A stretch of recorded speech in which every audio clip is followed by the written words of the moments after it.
buenos días a todos ustedes.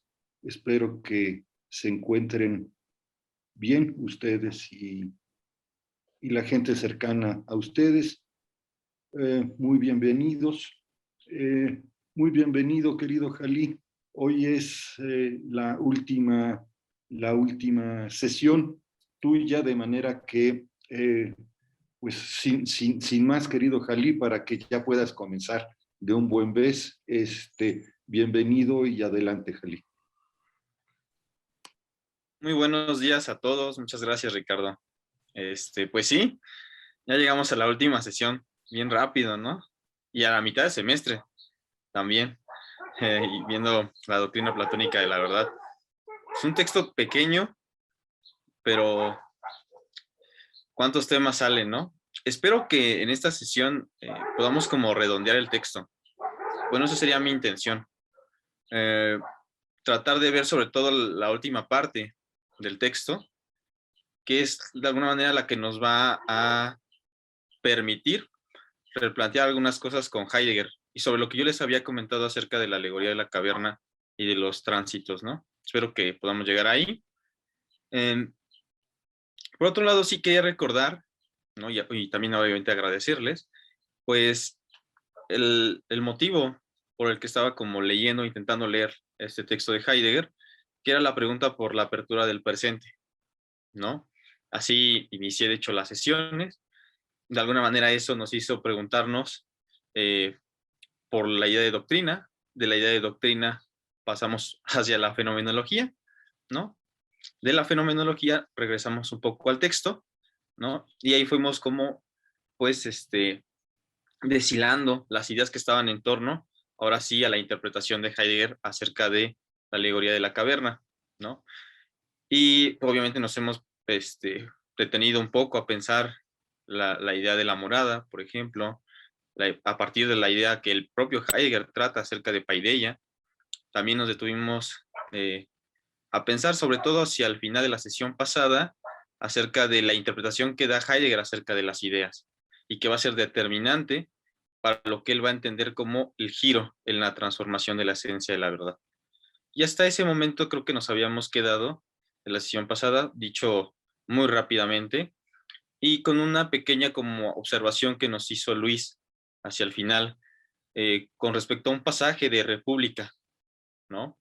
Que tenía que ver con la alegoría del sol, no tanto con la de la caverna, sino con la del sol. Y entonces yo quería retomar desde ahí, porque es un pasaje que nos permite de alguna manera no solo redondear las sesiones con Platón, Platón Heidegger, sino también nos va a permitir dar el paso al siguiente texto, que es de la esencia del fundamento. Ahí se va a ver como el vínculo estrecho entre ambos textos. Entonces, no sé si hay alguna duda que quisieran como que empezáramos, si no yo paso a la presentación que traigo. ¿Todo bien? Va, entonces se las comparto.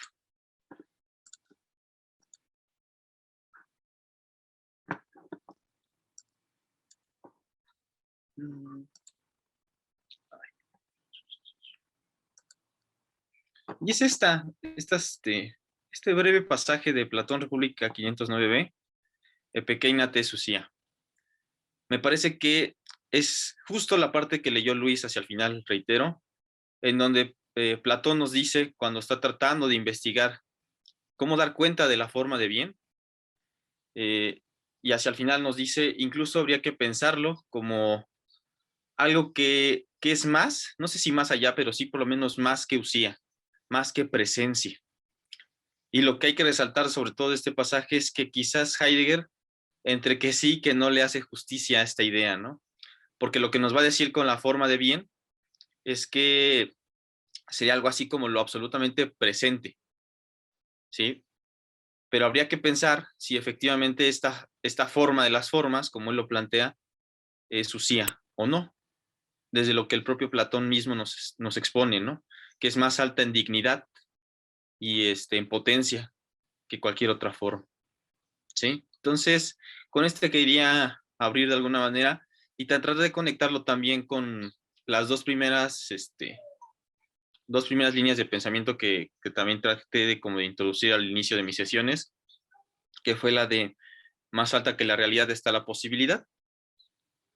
Acuérdense, es más alta en potencia, sin dinamis, nos dice la forma de bien. Y la otra que era la pregunta a las cosas mismas, ¿no? Por lo que les decía, que es la pregunta por cómo acceder a aquello que se nos aparece, ¿sí? Entonces, a partir de ahí, quisiera que empezáramos la sesión de hoy. Y justo nos habíamos quedado después de recorrer brevemente la interpretación que hace Heidegger acerca de las ideas, en cómo va a interpretar la forma de bien. La particularidad de su interpretación está, me parece, en estos pasajes. Primero que nada, cómo interpreta el to agatón. Dice, to agatón significa, pensando en griego, aquello que sirve o es útil para algo, perdón, y que vuelve a algo útil o servible. No solo es servible, sino que permite a otra cosa ser útil, es lo que nos está diciendo. Por ende, aquello que hace que las ideas sirvan para ser ideas, o, dicho platónicamente, la idea de todas las ideas, consiste en hacer posible la manifestación de todo lo presente. Erscheinen alles Anwesende. Acuérdense que estamos jugando también con estos sentidos de fenomenológicos, ¿no? De lo que se presenta o de la manifestación, y aquí es la manifestación de lo presente, en toda la capacidad de visión. La esencia de cada idea reside ya en un hacer posible y volver útil para ese resplandecer que permite una vista de la apariencia. Aquí apariencia es aspecto. Acuérdense que es ausegen, ¿sí?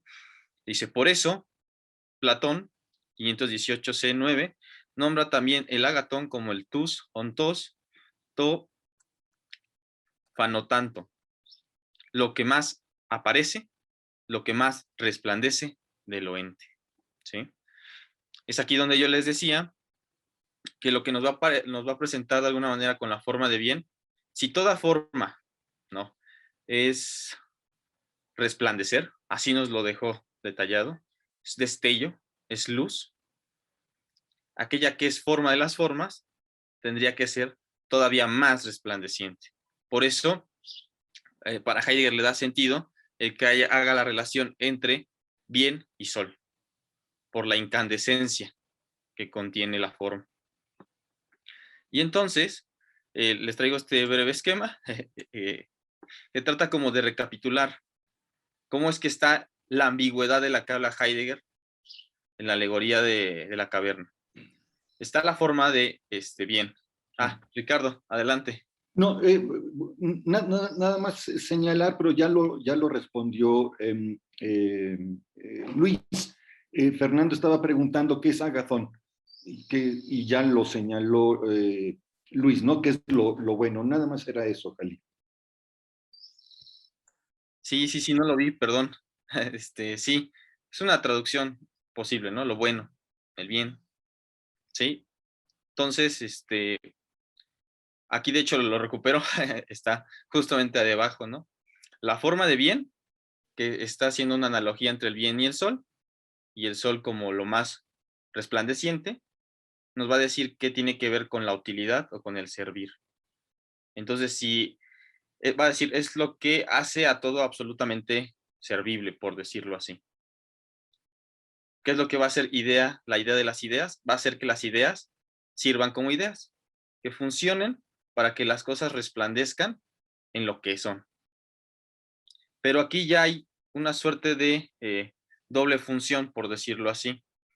Por un lado, el propio Platón va a decir, nos da la capacidad de ver, la posibilidad de ver, el poder ver, ¿sí? Por otro lado, hace posible la manifestación. Las cosas son visibles, ¿sí? Hace posible lo que se muestra. Nos va a decir reiteradamente en la doctrina platónica de la verdad. Y esto va a depender sobre todo de la interpretación de idea, como les había comentado, de eidos o idea, los términos en griego, para remitir a esto, ¿no? Por un lado, fíjense, incluso la propia interpretación de Heidegger va en este sentido. Idea nos va a decir que es aspecto, ¿no? Ausegen, lo visible, ¿no? La vista, ¿no? Aquello que otorga la vista, las cosas para que puedan ser vistas. Y por otro lado, es idea como resplandecer, ¿sí? Shine, como brillo. Y de estas dos, digamos, dos significados se desprenden los demás. En Platón nos va a decir en la alegoría del sol, sobre todo, que estos dos sentidos que posibilitan la forma de bien, en tanto capacidad de visión y lo que se muestra. En la capacidad de visión hay diferentes matices, porque hay, digámoslo así, por lo menos para Platón, diferentes formas de ver lo que se muestra.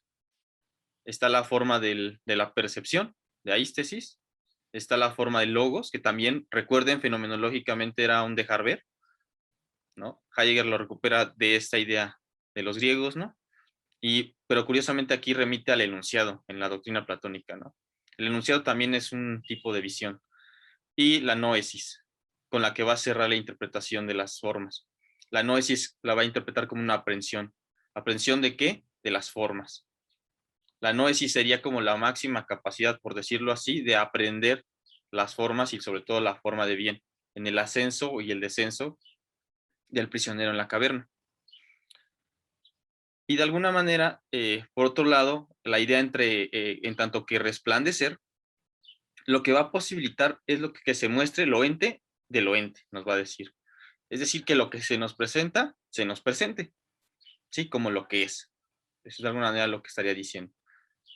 El bien hace posible que las cosas se muestren como son, por decirlo de una manera simplificada. Pero no solo eso, sino que lo presente va a ser acto de presencia, ¿sí? Entre lo que más, entre lo más absolutamente presente que puede dar cuenta la cosa, ¿no? Que estamos viendo, por ejemplo. Y esto absolutamente presente, siempre presente, es la usía, que ya lo habíamos dicho, él interpreta como Anbesung, que tiene que ver con una presencia activa, ¿sí? Una presencia que está en constante movimiento para estar presente, ¿sí? Esto también lo va a posibilitar la forma de bien. Y en un tercer momento también está jugándose este otro sentido, que es el toeina, eh, que significa esencia o el que es, ¿no? Normalmente, tradicionalmente se le traduce como definición a veces, ¿no?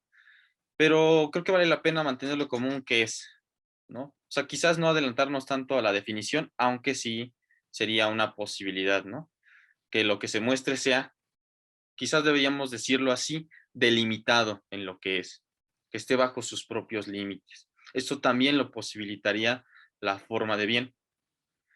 Y más adelante, en la interpretación que va a hacer Heidegger acerca de la forma de bien, nos va a decir que hay como una especie de, bueno, no sé llamarlo error, él creo que sí lo pone en esos términos, porque hay otro pasaje en el que Platón nos dice la forma de bien hace posible todo lo correcto y la belleza, o lo bello.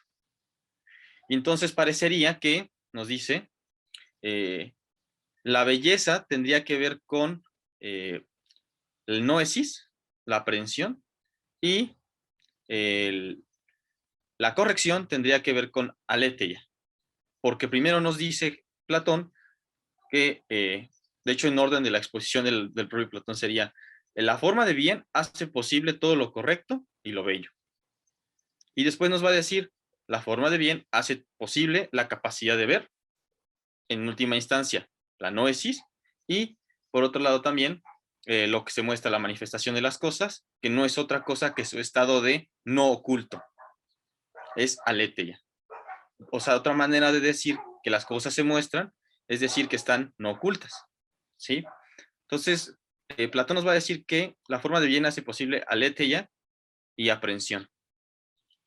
Y entonces ahí va a haber un giro, nos dice Heidegger, también, porque más bien lo que tradicionalmente se interpretó fue que la corrección tenía que ver con la noesis, con la aprehensión, y la aletheia más bien con la belleza.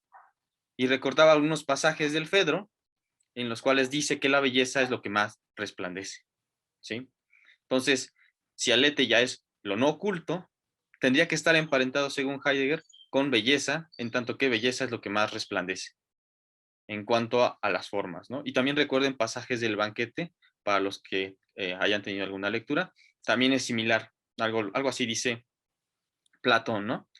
Que es la forma que quizás más se nos puede aparecer, ¿no? Y a partir de este juego que va a ser entre uno y otro significado, entre corrección, noesis, belleza, aletheia, es como se va a estructurar este giro de la esencia de la verdad, que les ponga en última instancia hasta abajo, ¿no? O sea, ¿qué es lo que hace posible la forma de bien?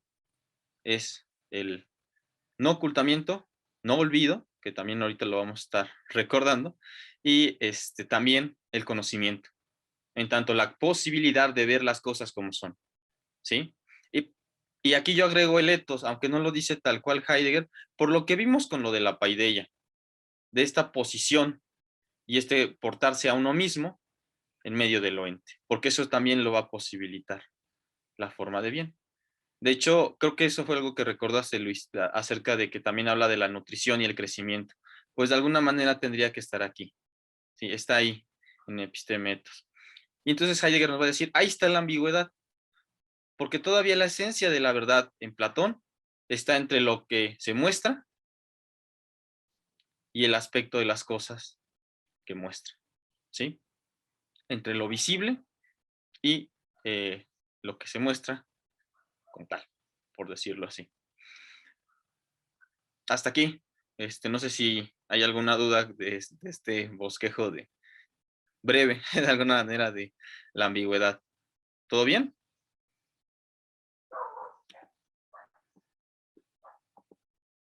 Bueno, entonces paso a la siguiente. A partir, insisto, de esta interpretación es como ya se va a redondear el texto de la doctrina platónica de la verdad. Y entonces hago un recuento de lo que desde un inicio nos dijo para ver hacia dónde llegó. ¿Sí?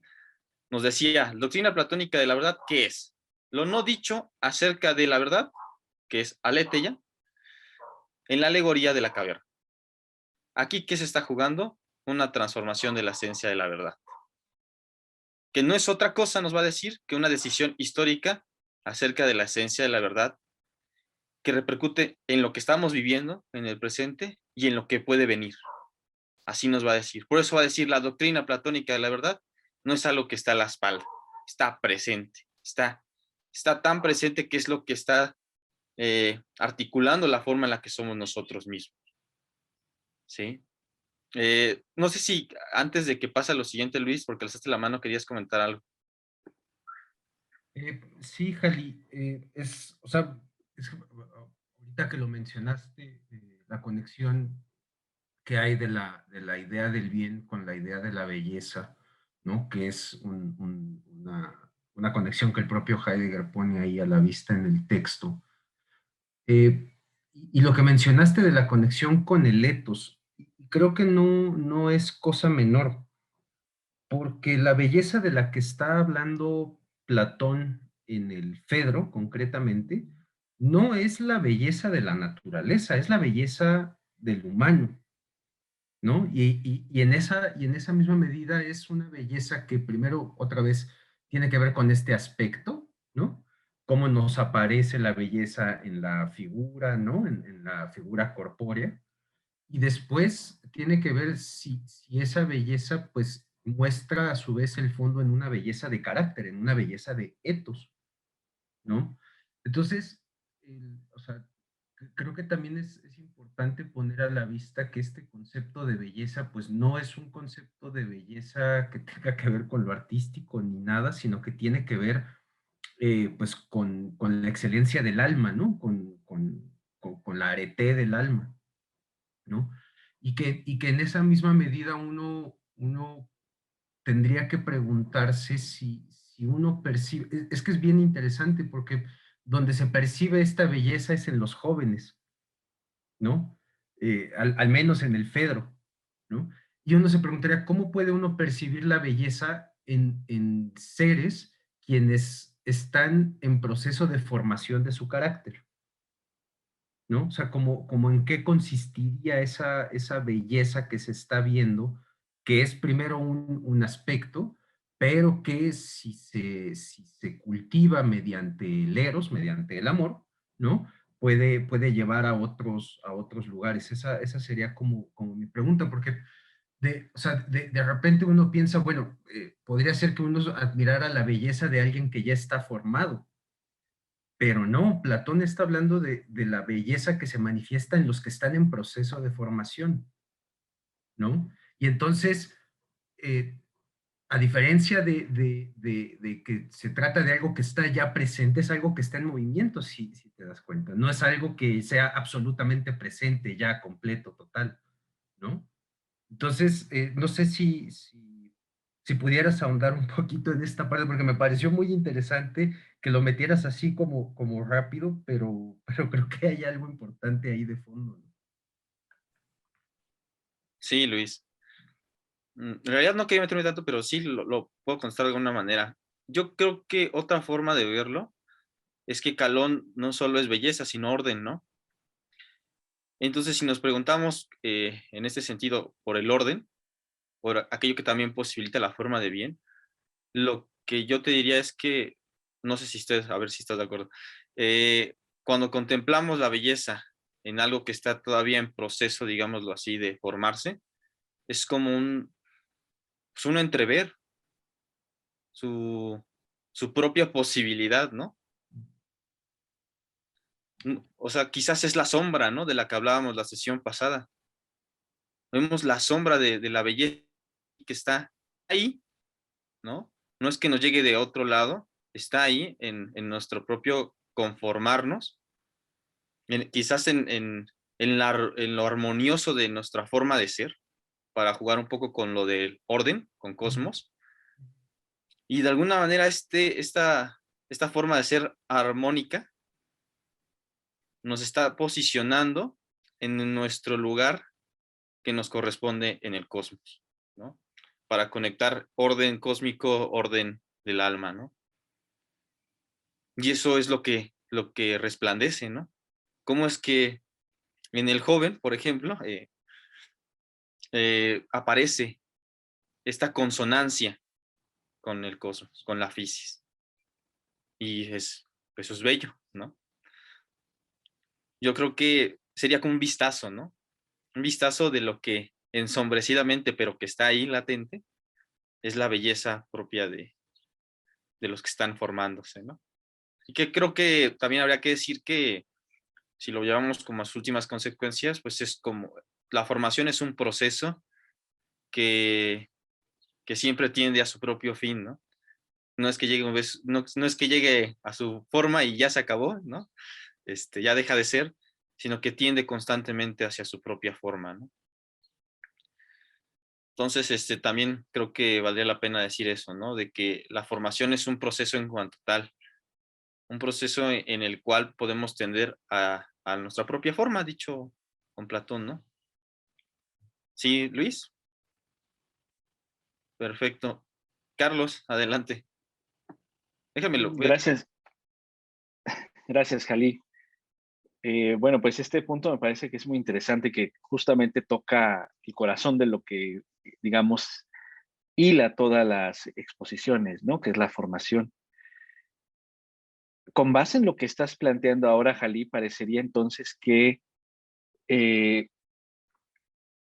la formación es teleológica siempre. Es decir, tendemos a nuestra propia forma, dirías, o acabas de decir, ¿no? Entonces parecería que siempre estamos como orientados hacia algo, pero al mismo tiempo la formación es algo como que no procede en automático, me explico, no somos como la semilla y bueno, ni siquiera en la semilla ocurre, ¿verdad? Que ineludiblemente, indefectiblemente va a llegar a ser árbol, planta, flor, lo que sea, ¿no? Podría no ser.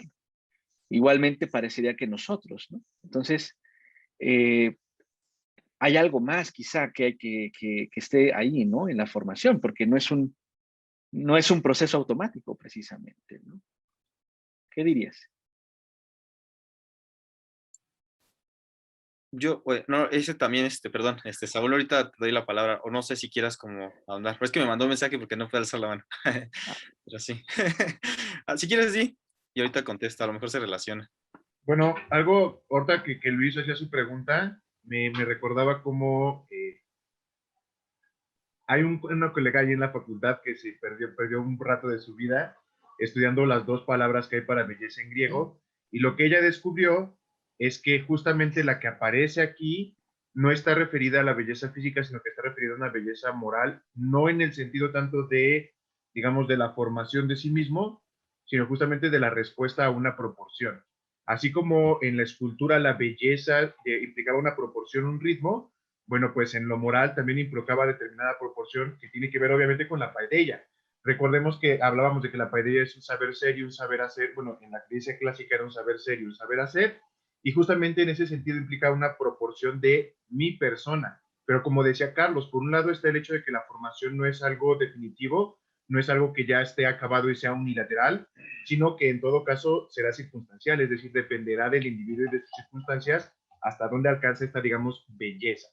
Eso por un lado. Y por el otro lado, me gustaba mucho lo que ponía Ricardo aquí en el chat de que la belleza se intuye, porque justamente no es que yo llegue a ser, o sea, puedo llegar a ser físicamente bello, ¿no?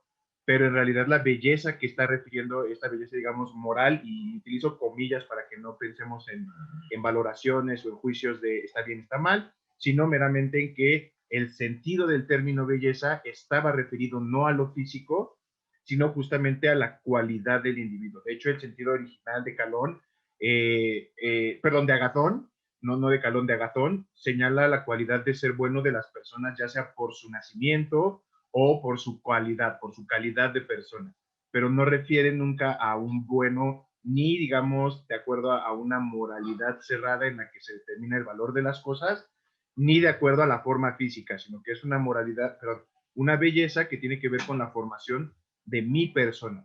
Y en ese sentido, pues rescatar lo que dicen tanto Carlos como Ricardo, ¿no? Que no es un proceso abierto y que no es que la belleza se manifieste así, que me brinque a los ojos, pues, en su forma física, sino que está haciendo referencia a una belleza de la propia persona, digamos, una belleza, no quiero utilizar interior porque no es interior, pero bueno, esto, ¿no? Una belleza, digamos, del ethos, del habitar, de eso que estoy haciendo, más que de mi cara. Sí, gracias Carlos, gracias Saúl. Sí, yo más bien me refería cuando hablaba de un orden de uno mismo a, por decirlo así, un orden del alma, ¿no? Y alma en este sentido que hemos dicho, nuestro ser en su conjunto, ¿no? Y obviamente, como bien dijiste hacia el final, Saúl, eso repercute no solo en una interioridad, por decirlo así, ¿no? Que para los griegos, pues, pues no creo que exista algo así como tal interioridad, ¿no? Sino que siempre es esta relación con el cosmos en cuanto tal, ¿no? Y por otro lado, lo que tú mencionabas, Carlos, a mí me parece que desde Platón sí se puede pensar en un telos. De hecho, sí sale constantemente el telos, ¿no? En los griegos. Y telos es eidos. O sea, sí, normalmente hay esta como coincidencia entre telos y eidos, ¿no? Solo que el telos no es cronológico. Eso creo que es importante, a diferencia de como en la modernidad lo va a entender, ¿no? Que hay un proceso continuo, lineal, a partir del cual quizás alguna vez alcancemos la forma de la humanidad. En los griegos no, tiene que ver más bien con otras formas del tiempo, ¿no? Como por ejemplo el eterno retorno, ¿no? Del cosmos.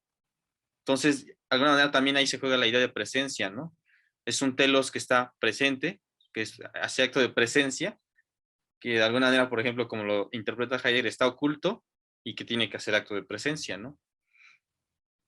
Ahora, que desde Heidegger, ahí es donde justamente se pone en cuestión esta idea del telos, ¿no? En la forma. De hecho, lo que va a poner en cuestión es que ser sea comprendido como idea. Esa es la crítica que le va a hacer a Platón. Y si el ser, o más bien, y si la idea es solo una comprensión del ser, una más entre otras, entonces la pregunta por el ser, que es hacia donde voy a ir en realidad, tiene todo su sentido, porque entonces ahí habría que poner en cuestión todo lo que ha traído consigo la interpretación de la idea, ¿no? La interpretación del ser como idea, porque una de ellas es el telos, sin lugar a dudas, ¿no? Entonces sí vale la pena la pregunta de si la formación tiene como una estructura teleológica o no. ¿Sí? Entonces creo que es lo que yo podría decir, Carlos, al respecto. Jesús, adelante. Sí, muchas gracias, Jalí. Muy buenos días a todos. Estaba pensando ahorita que mencionaba un poco, Saúl, esta parte de interior y demás cosas que puede ser un poco problemático. Y a propósito de la formación de los jóvenes, recordaba el inicio de este diálogo, Cármides, cuando se le está proponiendo precisamente hablar con un joven, a Sócrates, y le comienzan a hacer la descripción de una figura muy bella de un joven. Y de pronto Sócrates piensa que esta belleza tiene que ver más bien con y trato de jugar también aquí con el concepto que tú ocupas mucho y que aparece mucho en Heidegger, que es desocultamiento o poner al descubierto algo, porque le dice precisamente sobre este joven, cuando le dicen que es de una apariencia bella, le dice, cierto que lo es bello por dentro y por fuera. Y Sócrates le contesta, ¿no? ¿Por qué, pues, no le desnudamos de algún modo por dentro y lo examinamos antes que su figura? Porque a su edad seguro que le gustará dialogar, pensando que es un joven. Y me parece importante y muy interesante esta figura del desnudar, porque me parece que es ahí el poner de manifiesto, presentar lo que es esta forma de lo que está viendo Sócrates ahí en la juventud, que ahorita lo rescataba también Luis, ¿no? En la juventud es donde está viendo esta forma de belleza, porque tal vez es la forma en la que se puede formar ahí la juventud. Entonces me parecía que incluso esta forma de desnudar, es eso, desnudar el alma, ¿no? Poner de manifiesto el alma. Nada más, Jali. Gracias, Jesús. Adelante, Ricardo. Gracias. Recordemos una cosa que de alguna manera está ahí presente, pero lo tenemos que presentar, ¿sí? Está ahí, está flotando, se manifiesta, aparece, pero tenemos que ayudarle un poco, ¿no? A veces, o sea, me gustaría irme por acá, ¿no? Hay que ayudar a las cosas a hacer. Ahí está una idea, querido Carlos, ¿no? De formación. Formación es ayuda. Formación es con formación. No olvidemos esto, muchachos, por favor, ¿no? No se trata simple y sencillamente de una formación, sino de una conformación. Y esto lo estamos viendo continuamente en nuestras sesiones. No es que haya, no es que que el formador ¿cómo se llama? Se acerque a aquellos que hay que formar, sino lo que estamos viviendo continuamente es que nos estamos conformando, es decir, formando con los otros. ¿Y cómo lo hacemos? ¿Qué es esto? Lo que quiero subrayar, Jalí. La clave está en el logos. ¿Sí? Sí, lo que estamos, ahí está precisamente el poder y la debilidad al mismo tiempo del logos. Y si el logos es diciente, ¿sí? Entonces, tanto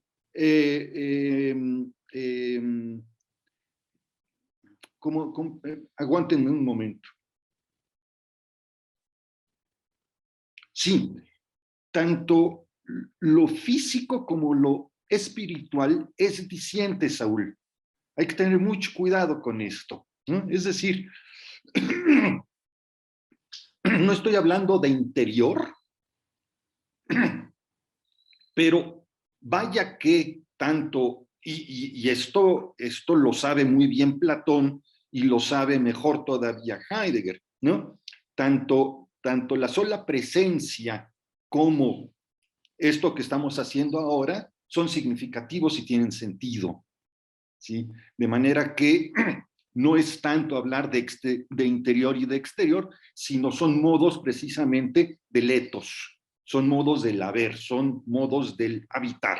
Y en el habitar no podemos dividir, sí, por un lado lo físico y por el otro lado lo espiritual, o como lo quieran llamar, sino conforman precisamente una unidad indisoluble que esa es la que nos debe importar. Es lo único que quería decir. Muchas gracias. Gracias a los dos, Ricardo y a Jesús. Sí, creo que tanto la idea del desocultar como una especie de desnudar también es importante en el sentido que recuperamos el concepto de eros, ¿no? Que es fundamental para la formación de lo bello.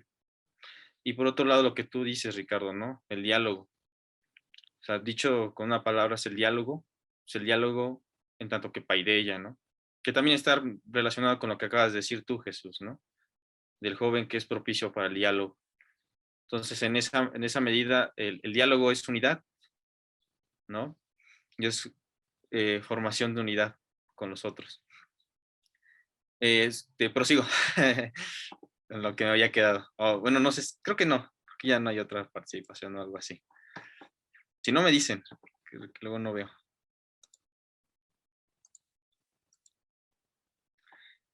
Bueno, repito un poco las cosas, ¿no?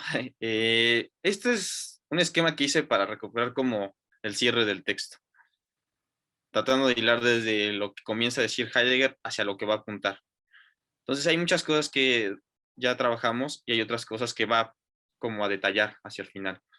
Les decía, la doctrina platónica de la verdad es lo no dicho acerca de la verdad, de Aletheia, en Platón específicamente, porque según Heidegger pues no lo podemos hacer con todos los diálogos de Platón. Yo creo que sí deberíamos hacerlo en algún momento, pero para motivos del curso y para Heidegger no le fue posible, ¿no? Y lo que se juega ahí es la transformación de la esencia de la verdad, el giro o el desdoblamiento, como también lo apuntamos en algún momento, ¿no? Y esto nos va a decir Heidegger, es una decisión histórica que no depende de nosotros, ¿sí? No depende del ser humano como tal, y en esa se va a jugar nuestro momento histórico. Por eso es una decisión histórica. El cómo nos concebimos a nosotros mismos, a los otros, a las cosas, al mundo, ¿no? Y en lo que vendrá después. ¿Y en dónde reside esta transformación? Ya lo hemos dicho, pero lo reitero, el desocultamiento o el no olvido de lo que es, va a pasar a estar a un dominio de las ideas, va a decir que van a estar sobre su yugo, el yugo de las ideas, va a decir Heidegger, porque el ser del ente se va a interpretar como idea, y va a pasar a una corrección de la mirada hacia las ideas, ¿sí? De ahí la idea de hecho de paideia, que tiene que ver con un corregir cada vez mejor la mirada y apuntar lo más que se pueda hacia la forma de bien. Esa digamos que sería la interpretación que daría Heidegger de la finalidad, por decirlo así, de la paideia del ser humano. Había dicho al principio que dos preguntas, ¿no?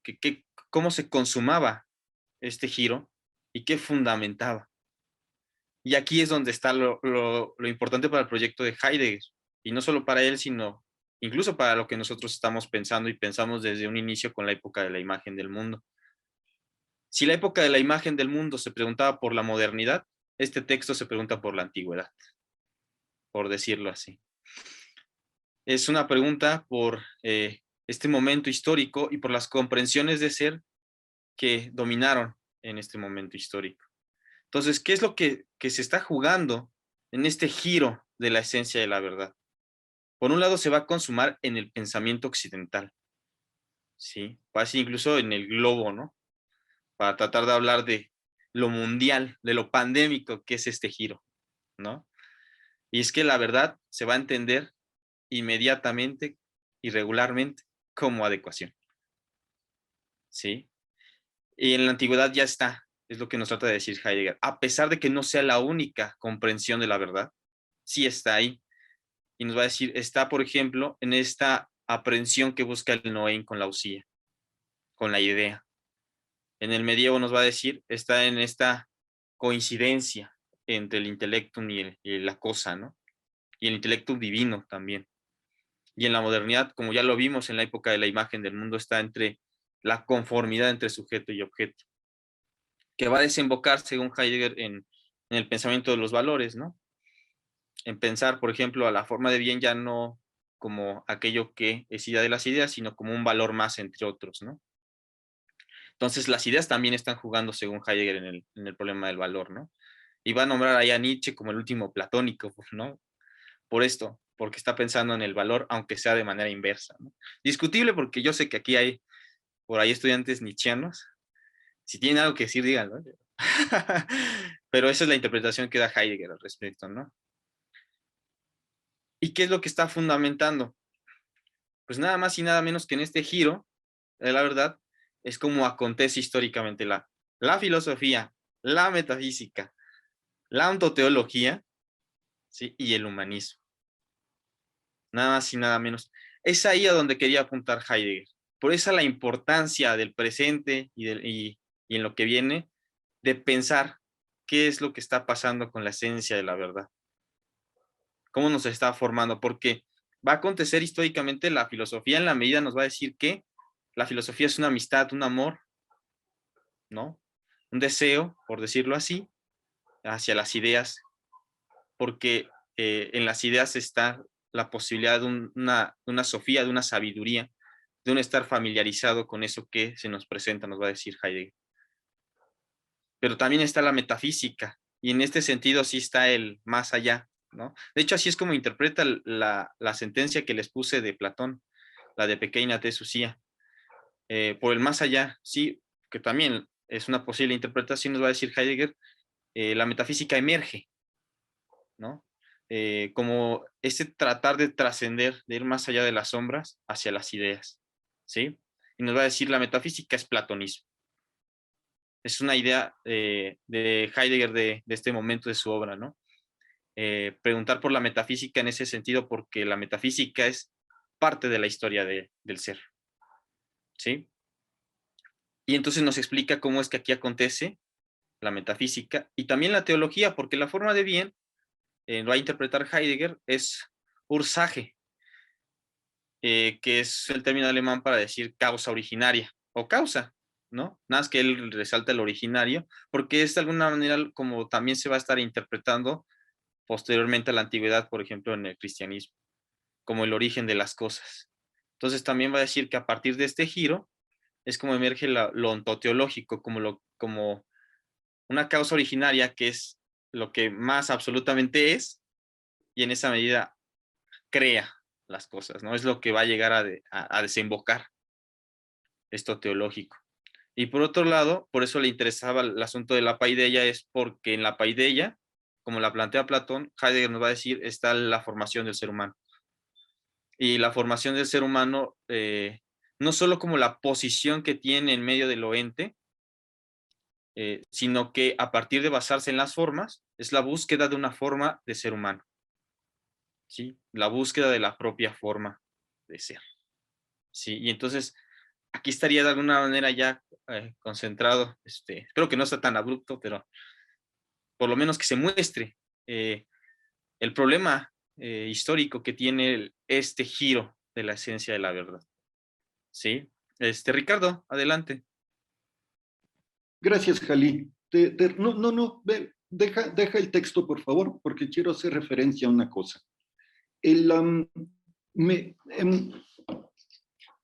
No me malinterpreten, por favor, pero esta idea de que la metafísica platónica es lo que está más allá de lo que sea, es una posible interpretación del platonismo.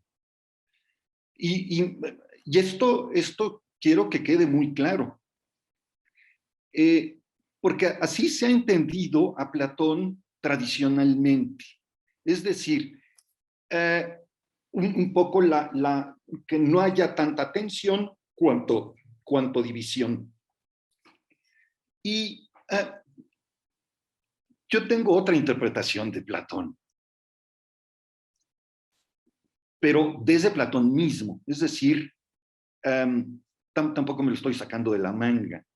Y estoy pensando en el Platón del sofista. Por eso ese para mí es el diálogo platónico, porque ahí precisamente señala a la filosofía como la ciencia de los hombres libres. Y la libertad, queridos amigos, no tenemos tiempo para esto, pero quiero que lo tengamos presente. La libertad consiste en abrir caminos. Insisto, estoy partiendo del sofista de Platón, ¿sí? De manera que la metafísica, querido Jalí, fíjense en qué voy a terminar. La metafísica consiste en hacer camino, abrir camino. La metafísica es la ciencia del entre. Y me llama la atención que que Heidegger no haya querido ver esto precisamente en Platón. Esto es todo, Jalí, nada más. Es decir, creo que lo tenemos que tener presente. Gracias. Gracias a ti, Ricardo. Sí, es que yo tampoco estoy de acuerdo, obviamente, con esa interpretación. Es que Heidegger hace dos cosas.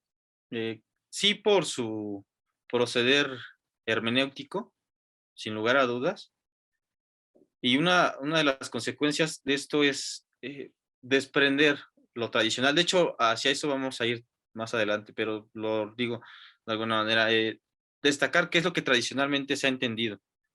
Y yo, por ejemplo, aquí le puse metafísica como platonismo, porque creo que hay que rescatar la idea del platonismo y no de Platón, ¿no? Porque yo les había comentado que el concepto de doctrina tiene muchos matices, ¿no? No solo un matiz en cuanto a la paideia por enseñanza, sino también un matiz histórico. Y en cuanto, por ejemplo, el matiz, bueno, combinado, histórico y formativo, también tiene la idea del adoctrinamiento. Y Heidegger es consciente de ese concepto, ¿no? O sea, doctrina como adoctrinar. Y si algo ha hecho la tradición es adoctrinar a las comprensiones del ser. Adoctrinó al Platón. Por eso el ismo, ¿no? Platonismo. Porque es la forma tradicional en la que se ha comprendido Platón.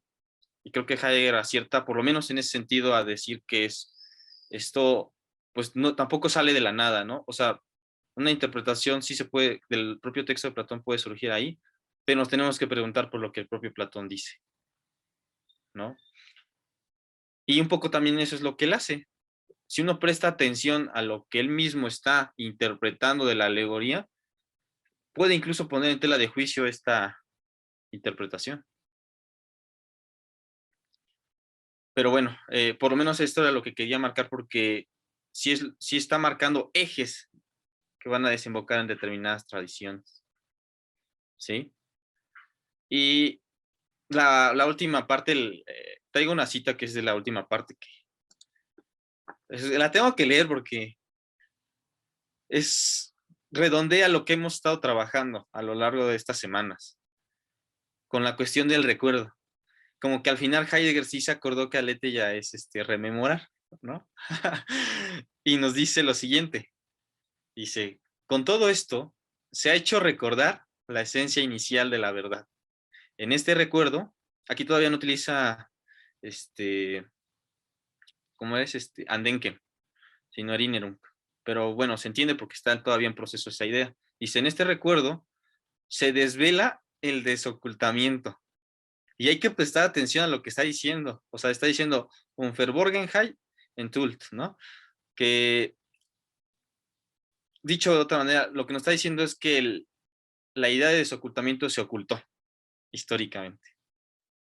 Lo que él quiere hacer es abrir esta interpretación de Aletheia, ¿sí? Desocultar el desocultamiento, ¿no? Nada más aquí utiliza develar, pero podríamos interpretarlo también así. Dice, en este recuerdo se desvela el desocultamiento, mostrándose como el rasgo fundamental del ente mismo. Y en la nota nos dice del ser, ¿no? Dice, pero el recuerdo de la esencia inicial de la verdad tiene que pensar dicha esencia de modo más inicial. Yo les había dicho que aquí estaba en proceso de gestación esta otra forma de pensar de Heidegger, y creo que esta cita lo evidencia, ¿no? Esta conjunción entre el pensar y el recordar, a partir de la pregunta por la verdad, ¿sí? Por eso les decía que no era casualidad. Y luego nos dice más adelante, antes que nada, es preciso elevar a toda su dignidad lo que hay de positivo en la esencia privativa de Aletheia.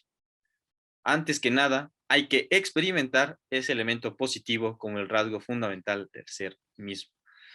Una de las cosas que yo había insistido de alguna manera era en la experiencia del pensar. Y lo había dicho incluso desde la experiencia de la metafísica como una experiencia, ¿sí? Porque en el fondo, ya lo habíamos dicho y hay que volverlo a decir, la metafísica es una forma de vida. Es un modo en el que estamos en el mundo. Y Heidegger lo que está tratando de hacer, y surge a partir de este momento también de su obra, es preguntar por la metafísica, porque está preguntando por esta forma de vida que se ha constituido a partir de ella. Y a lo que está apuntando es a lo que después va a decir la tarea del pensar. ¿Sí? Porque también hay que decir, teología, bueno, tautología, filosofía, metafísica, las está poniendo en sintonía, se correlacionan, ¿sí? Entonces es un poner también en cuestión nuestras nociones de filosofía, de metafísica, de ontología, de teología, ¿sí? Y esto lo podemos hacer a partir de una experiencia del pensar, esto.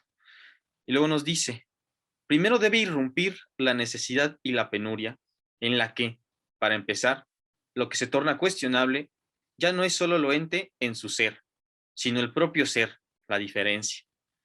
Es precisamente para que pueda sobrevenir esa necesidad, por lo que la esencia inicial de la verdad reside todavía en su oculto inicio. Y luego esto es una nota, pero la puse porque es muy importante. Dice, la necesidad de la ausencia de necesidad. El hecho de que no estemos tocados por el ser mismo, de que el ser esté olvidado.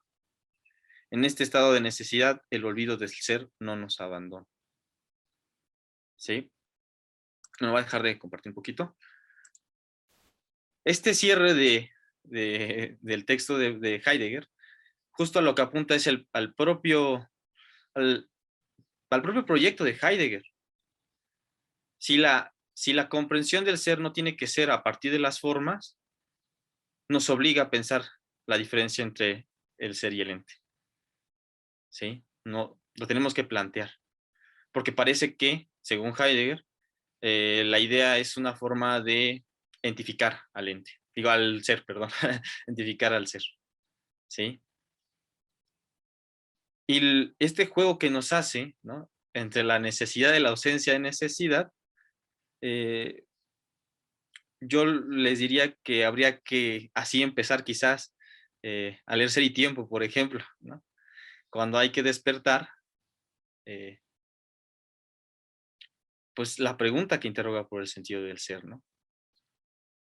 De hecho, es muy curioso, también estuve revisando las lecciones de la esencia de la verdad, que es de donde emergió este texto, y ahí empieza de una manera muy particular. Justamente se pregunta por el presente, ¿no? Y nos dice, ¿será que este preguntar por el presente, yéndonos a Platón, es un huir del presente? Porque nos parece que nos estamos yendo al pasado, ¿no? Y por lo que hemos visto con la doctrina platónica de la verdad, es preguntar por lo que está haciendo, ¿no? Es preguntar por la historia de lo que está haciendo. Es de alguna manera lo que nos está diciendo. Y está la tesis del olvido del ser, aquí, ¿no? Se ha olvidado el ser porque se ha olvidado que su rasgo fundamental es aletheia, para no decir desocultamiento, aletheia, ¿no? Y dejar presente esta multiplicidad de sentidos que tiene. Sí. Sergio, adelante. Gracias, buenos días a todos y todas. Una pregunta, en estas últimas líneas justo del texto, me llama mucho la atención un pasaje en el que dice Heidegger, dice, entendido platónicamente, el desocultamiento permanece atado a la relación con el mirar, aprender, pensar y enunciar. Seguir esa relación significa abandonar la esencia del desocultamiento.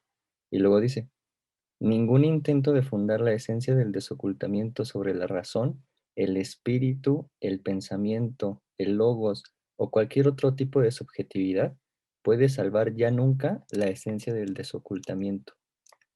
Y me llama la atención justo que emplee estos términos, sobre todo, por ejemplo, el logos y el pensamiento, y con esto que se menciona acerca de la experiencia del pensar, porque mi pregunta es entonces, si el humano, o sea, pues, o sea, si eso es como algo inherente o propio o característico del ser humano, si nosotros pues no podemos alcanzar o no podremos alcanzar nunca ese desocultamiento.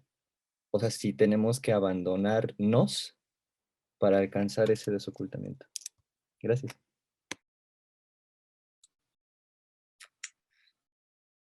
Mira, yo lo que podría decir al respecto es que hay una especie de tarea al ser humano, al Dasein, que es el del cuidar. Y justo uno de los sentidos que yo quería recuperar hacia el final de esta sesión es la pregunta por el ocultamiento, porque el ocultamiento también es un resguardo, ¿sí? Es un abrigarse. Y quizás ese ha sido el problema, ¿no? Que se ha pensado que el ser se tiene que desocultar, cuando en realidad es, por decirlo de alguna manera, un misterio que hay que cuidar, ¿no? Que eso no significa no preguntar, sino todo lo contrario, ¿no? Está el llamado a preguntar por lo que es, ¿no? Esta necesidad de la ausencia de necesidad tiene que ver con la vida práctica. ¿Por qué? Porque cotidianamente no solo no podemos, sino que no necesitamos, por decirlo así, para movernos en el mundo, de la pregunta por el ser. Heidegger era consciente de eso, porque es comprensible de suyo. No hay modo en el que no comprendamos ya de alguna manera al ser. Y por eso surgen los prejuicios, ¿no? Como es lo más universal, como es lo más común, como ya lo comprendemos todo, ¿para qué? ¿No?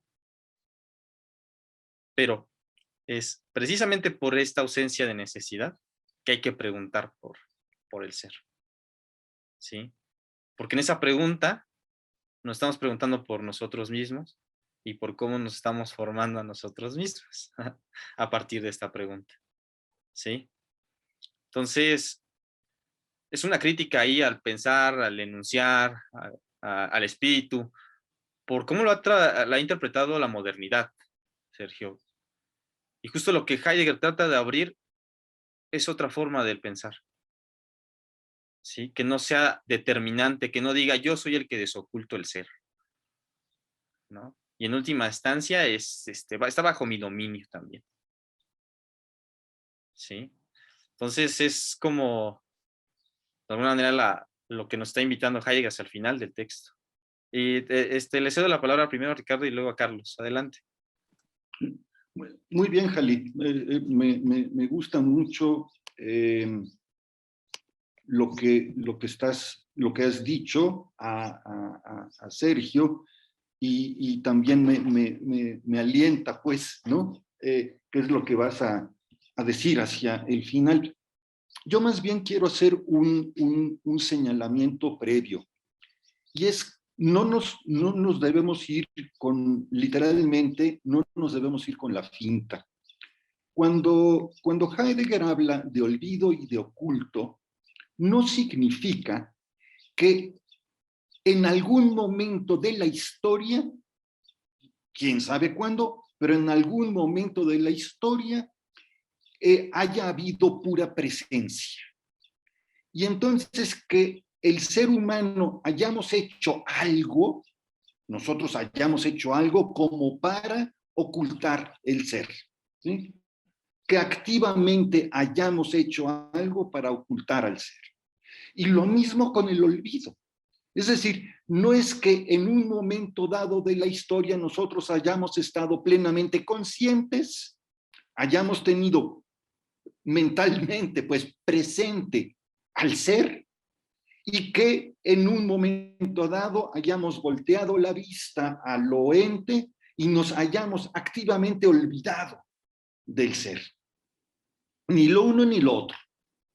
Es decir, el ser es lo sempiternamente oculto y olvidado, ¿sí? Y solo por instantes, solo por momentos logramos la comunión con el ser.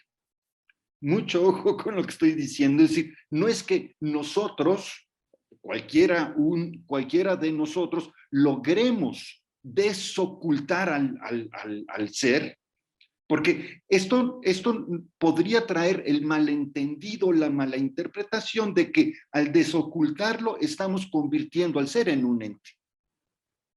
¿Sí lo ven? Es decir, tenemos que tener muchísimo cuidado con esto.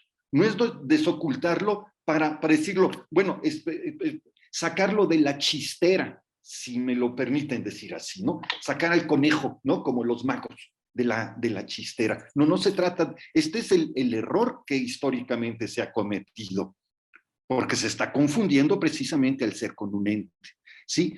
El desolvidarlo, ¿sí? Es precisamente un recordar, otra vez, ¿no? Volver a pasarlo por el corazón. Nada más, es lo único que podemos hacer. Porque si tratamos de manifestarlo, es decir, si tratamos, permítanme decirlo así, si tratamos de ponerlo en la cruz, estamos convirtiendo al ser en un ente. Y esto es uno de los graves errores que se han cometido a lo largo de la historia. Por eso, y con esto termino, diría que el ser es sagrado. Es literalmente lo sagrado. Y que lo único que podemos hacer, y ahí me uno a ti, Jalí, lo único que podemos hacer es pensarlo, el andenken o el tenken, ¿no? Hasta ahí, gracias. Gracias, Ricardo. Carlos y después Said. Gracias, Jalí. Bueno, iba a retomar algo de lo que preguntaba Sergio, pero con lo que acaba de comentar Ricardo también quisiera decir algo. Es que es interesante porque también hay que cuidarnos de no caer en la interpretación de que el ser tiene algo así como una propia voluntad y que por ello quiere esconderse siempre, ¿verdad? No es que se oculte en el sentido de que el ser opte por engañarnos y entonces anda, sino que justamente el olvido es una especie de limitante nuestra. Es decir, lo que nos pasa es que olvidamos y el ejercicio es se nos elude el ser porque no lo podemos estar todo el tiempo mirando. El ejercicio por eso del recuerdo es lo que hemos de emprender, me parece, ¿no? Y bueno, esto es importante porque justamente es parte a mi juicio, creo que Heidegger está señalando en ese sentido parte de nuestros propios límites en tanto entes ontológicamente señalados, como nos informa Heidegger que podemos ser. Eso era algo que me gustaría o que quería agregar, pues, ¿no? Y en relación con lo que decía Sergio, porque si te entendí bien, Sergio, a lo mejor yo te escuché mal, pero creo que una de las partes de la pregunta que le hacías a Jalí era que si acaso en estas líneas que efectivamente leías, tendríamos que asumir algo así como olvidarnos a nosotros mismos para poder acceder a pensar la esencia de lo oculto o para poder llegar al desocultamiento del ser también a su vez, ¿no? Algo así te alcancé a escuchar, pero no sé si te escuché bien cuando decías eso, ¿no? Más o menos. Sergio, te pregunté a ti. Sí, bueno, es que no me refería tanto a un olvidarnos, sino hablaba de un abandonarnos, pero Ok. en un sentido no justamente de dejarnos y ya, sino más bien de, digamos, como de comprender un poco que no Ok, somos el centro del, pues, del universo. O sea, de ah, abandonarnos en ese sentido de, pues justo de la modernidad, ¿no? Del sujeto claro, que pues representa y que configura mundo, etcétera, etcétera. A eso ya, me... ya te entiendo, ya, ahora te entiendo mejor, porque me daba la impresión que cuando lo planteabas, pareciese que implícitamente como que asumías que la noción de pensamiento, logos, razón, era lo que nos constituye propiamente y que al abandonar aquello, nos abandonamos a nosotros mismos para poder acceder a lo otro. Pero con esta precisión vas por otra línea y con la que comulgo completamente. Porque con la otra interpretación, lo que te quería decir era justamente que habría que tener cuidado de creer que solo somos logos, o logos en el sentido de raciocinio y enunciación, justamente, logos lógico, para decirlo de otra manera, ¿no? Y en ese sentido, pues claro, ¿no? Hay que tener cuidado y creo que ese es en parte el sentido de lo que está diciendo Heidegger, que cuando de pronto asociamos o reducimos al pensamiento, al enunciado, al logos lógico, la verdad, pues claro, lo que hacemos es justo reducir de tal manera la cosa que, pues obviamente se nos elude nuevamente, ¿no? Se nos esconde, se nos escapa, ¿no? Bueno, eso era un poco lo que quería y muchas gracias, Sergio, por la aclaración. Gracias, Jali. Gracias a ti, Carlos. Said y luego Pablo. Adelante. Buenos días. ¿Sí se me escucha bien? Perdón.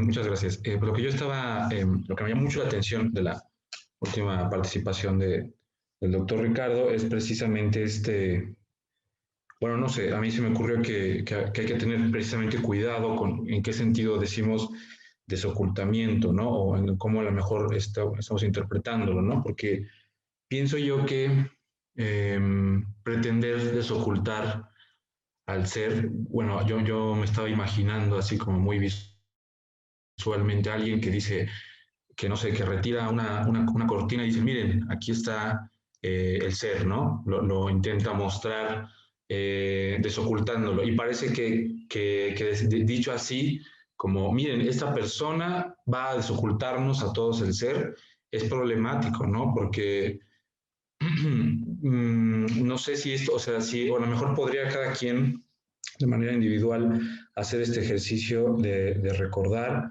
de constantemente intentar formar esta comunión o retomar esta comunión por medio del recuerdo con el ser. Pero el problema es que quizá intentar descubrir este ser para todos es algo violento, ¿no? No sé si me explico. Y precisamente creo que, o sea, estoy hablando de un escenario en el que Logos es más impositivo que un ejercicio de constante de comunidad, ¿no?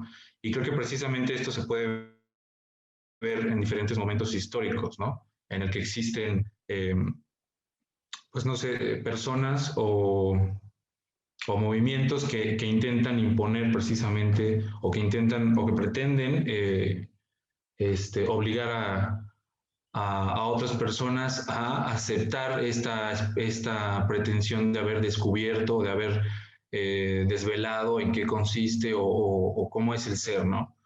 Entonces,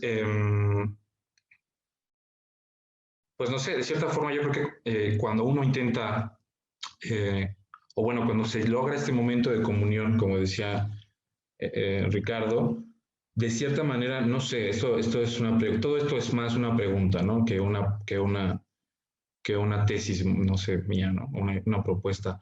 De cierta manera, cuando intentamos desocultar algo y logramos esta comunión, siento que de cierta forma también nos ocultamos nosotros junto con el ser, ¿no? O sea, como que en esa comunión, en ese estar como juntos, también nos ocultamos, no precisamente de nosotros mismos, sino de otras personas, ¿no? Y precisamente por eso es necesario el ejercicio de logos, para, pues de cierta forma, dar cuenta de este carácter oculto del ser, pero que no puede, pues no sé si estoy entendiendo, bueno, más dicho, si me estoy dando a entender, precisamente por este vocabulario de desocultamiento y todo esto, pero, o sea, a lo que voy es que reconozco precisamente lo importante que sería el recordar en comunidad, ¿no? O sea, el ejercicio de intentar mostrar o de hacer consciente a quien me acompaña a descubrir al ser, en vez de intentar imponer un descubrimiento, ¿no? O pretender que un descubrimiento, un desocultar al ser puede, no sé, imponerse o puede ser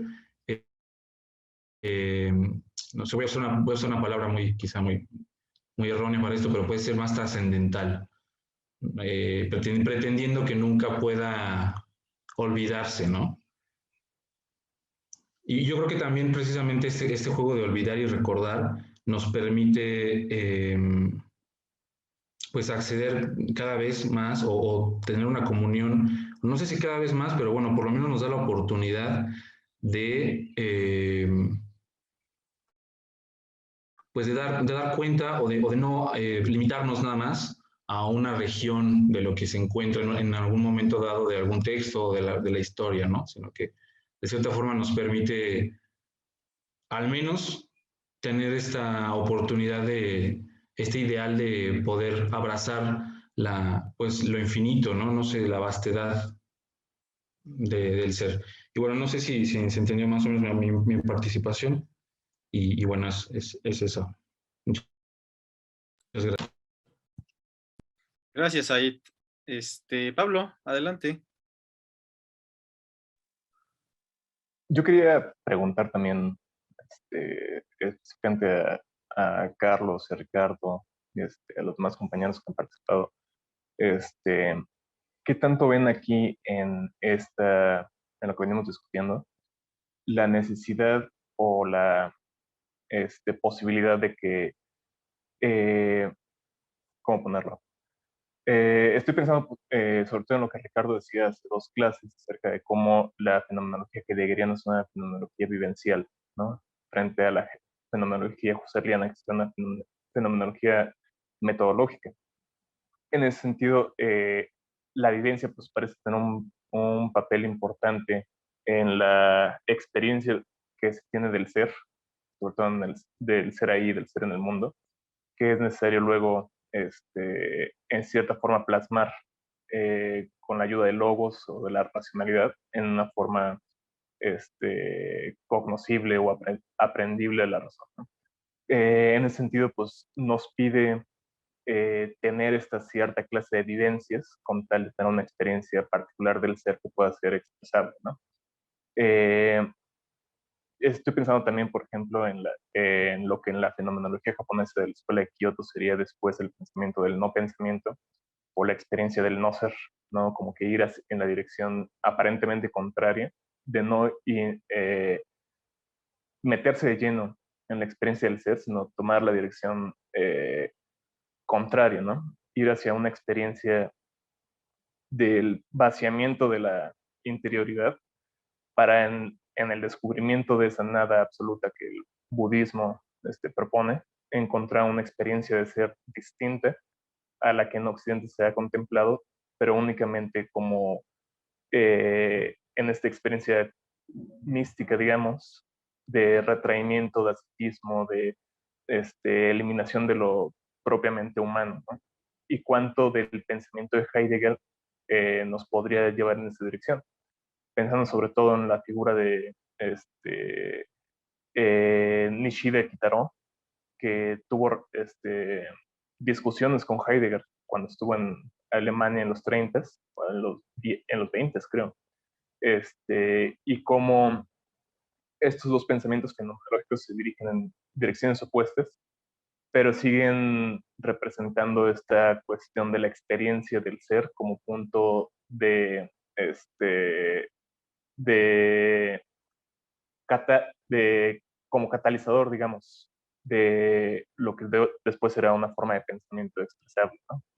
¿qué tanto de, la pregunta sería, qué tanto de este pensamiento, de esta visión fenomenológica que va hacia lo vivencial, nos exige una cierta forma de experiencia de ser o nos abre la posibilidad de experiencias de ser que son totalmente disímiles a lo que podríamos pensar como humano, ¿no? Sobre todo con lo que Ricardo decía hace un par de clases acerca de cómo el COVID nos obliga a estar en interiores y a restringir nuestra movilidad. Eso me resuena a mí en lo que en el yoga sería la asana, ¿no? La idea de la asana, las posiciones que se utilizan en el yoga, de acuerdo a Mircea Eliade, representan una forma de superación del humano, en tanto que la asana nos pide la inmovilidad absoluta del cuerpo y la atención constante, que son contradictorias con lo que para el ser humano sería natural, que es el desplazamiento, el movimiento o la fluidez, ¿no? Y en las experiencias estas contrahumanas o deshumanas se encuentran experiencias de ser distintas, que en su expresión lógica o expresión racional también podrían venir a aportar cosas desde un punto de vista fenomenológico que no necesariamente estarían en la dirección de lo que Heidegger quiere expresar con Aletheia, ¿no? ¿Qué tanto de estas experiencias de la fenomenología oriental pueden enriquecer un poco lo que Heidegger está diciendo aquí, ¿no? No sé si me di a entender, pero eso sería lo que quisiera plantear, no más que una pregunta concreta, sino plantear como para el grupo, ¿no? Gracias, Pablo. Yo creo que Adrián, y ahorita leo algo de Arturo que puso en el chat. Entonces, Adrián, adelante. Hola, gracias. Es una pregunta realmente sencilla, no sé si boba a cierto punto, pero ahorita por las conexiones que hago acerca de sí, esto que menciona el doctor, de no concebir al ser como un ente, a lo largo de estas clases y a lo largo de las lecturas, tengo presente de que el ser no es un ente por las lecciones y por lo que hemos leído y por lo que se ha dicho, pero no sé si todas, pero casi en la mayoría de las formas en que me encuentro y que nos los encontramos en las clases y en los libros, en nombrar al ser es como con la imagen de un ente. No sé si sea la única, o sea, no sé pues si es como la forma para nombrarlo, porque dentro, y ahora sí como que lo expreso dentro de mi ser, sé que no es un ente y sé que puedo pensarlo y que, vaya, no es como tal cual una cosa que se desvela o que se quita el velo y que podemos ver, pero no sé dentro de mi poco rango intelectual, si es la única forma de nombrarlo o podemos encontrarlo de alguna otra manera para no irnos por la finta de nombrarlo precisamente como ente y no darle su lugar como ser. Gracias, Adrián. Yo creo que leo esta y digo algunas cosas de todo lo que han dicho. Ya si quieren agregar algo, pues adelante. Dice Arturo Mendoza: creo entender este panorama problemático del desocultamiento del ser por parte de un personaje modelo, pero también pienso que el desocultamiento tiene un sentido comunitario, evitando caer en el individualismo más oscuro que nos pueda ofrecer la modernidad. Bueno, sí, creo que sí lo puedo conectar. Quisiera primero recuperar una idea que... Jalil, perdón, pero Camila había levantado la mano y de repente la quitaste, Camila, no te hagas, di lo que tengas que decir. Ay, gracias, Ricardo. Ya no me puedo hacer guaje. Es que no quería intervenir después de tantas intervenciones y quería escuchar a Jalí primero. Pero bueno, un poco lo que estaba pensando, o sea, es que siento que, bueno, es que también no sé si lo vas a mencionar ahora, Jalí, ¿no? Esta parte en la que Heidegger hace énfasis en cómo este devenir de lo que ha ocurrido con la metafísica termina, o sea, culmina en el humanismo, ¿no? O sea, en el concepto de humanismo. Y es que justo estaba pensando en las consecuencias que eso tiene, ¿no? O sea, cómo podemos pensarnos como humanidad, ¿no? Fuera de esta relación con lo ente, ¿no? Que es precisamente no como objetivante, ¿no? Y, y lo estaba pensando justo porque volviendo como recordando al inicio de tus sesiones, la primera, ¿no? Nos decías que ibas a concentrarte en la pregunta general de Ricardo de qué hemos hecho con nosotros mismos, ¿no? Entonces, precisamente estaba también como hilando eso con por qué Heidegger escribiría sobre esto, ¿no? Entre guerras, ¿no? O sea, como cuál es cuál es el punto, ¿no? De volver a esta pregunta, si precisamente, o sea, el contexto pareciera que es como tan alejado a ese problema, ¿no? Y justamente creo que tiene que ver con esta pregunta por la formación y con esta necesidad o ausencia de necesidad, ¿no? Esto último que parece un poco críptico en el texto, ¿no? O sea, como, ¿qué es esto? ¿Qué es esta necesidad que está ausente, ¿no? Y creo un poco que la clave está en como en un pequeño paréntesis, ¿no? Donde dice el ser, paréntesis, diferencia, ¿no? O sea, como, creo que ahí está como jugándose todo, ¿no? Y ya lo habías mencionado, ¿no?